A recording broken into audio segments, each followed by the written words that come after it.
Eastward bound, finally. For the last few weeks, I've been headed north by northeast, Los Angeles to North Dakota. It was one of the two states I hadn't been to, and after exploring a bit, including the beautiful Teddy Roosevelt National Park, it was time to continue my grand adventure. All remnants of the mountains and rolling hills that had been my constant companion since I'd left home have faded completely into flat prairie. This is what people imagine when they think of the Great Plains in the center of this country. In some places, it feels like you could stand on your toes and, with the right kind of eyes, see clear down to the Gulf of Mexico or up to Hudson Bay. It's also the start of less and less interesting roads. Don't get me wrong, there's a beauty in all parts of the country and the world, but so many roads east of the Mississippi are lined by endless and endless trees.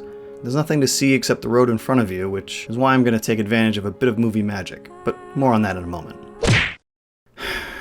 It was a constant struggle to keep the windshield clean. At the end of this particular drive, the front of my car looked like I'd driven through a wall of paint. This little bastard was in the one tiny section I couldn't see from the driver's seat. Sorry about that.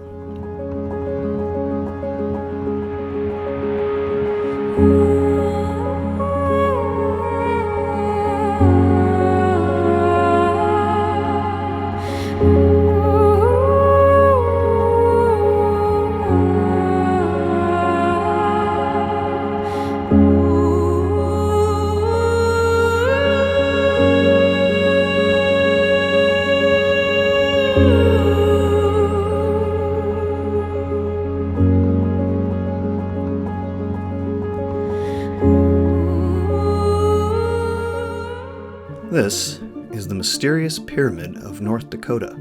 That's not its real name, of course. Its real name is, or was, the Stanley R. Mickelson Safeguard Complex. To be honest, that still sounds kind of cool. The Safeguard Project was a U.S. Army anti-ballistic missile program. The idea was to spot incoming ICBMs and take them out before they could destroy any of the 1,000 Minuteman missile installations that blanketed the upper Midwest. The program cost $15 billion in today's dollars, and it was fully operational for exactly 24 hours before Congress voted to shut it down. It was expensive, offered limited protection, and was an easy concession in the anti-ballistic missile treaty talks between the US and the Soviet Union. The pyramid itself was the high-accuracy missile site radar. This would help guide either the long-range Spartan missiles or, worst case, short-range, ultra-high-speed Sprint missiles toward the incoming ICBMs. Interestingly, and a true sign of the madness of the Cold War, both the Spartan and the Sprint were themselves nuclear weapons.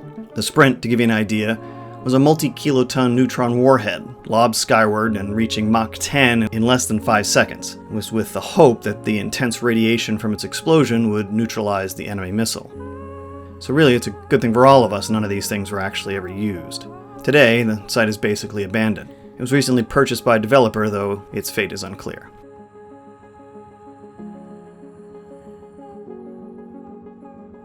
The pyramid is half an hour from the Canadian border, but I'm not headed that way.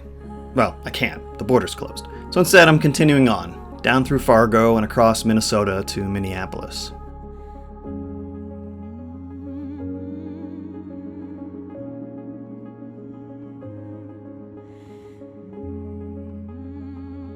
Now, you might be surprised that I've crossed almost an entire state, and not a small one, in 2 different directions, and then nearly all of another one, all in one day.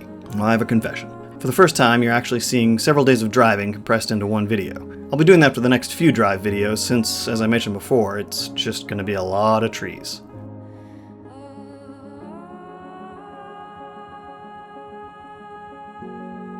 Next up, though, is the Mall of America, once the largest in the world. See you then. Thanks for watching.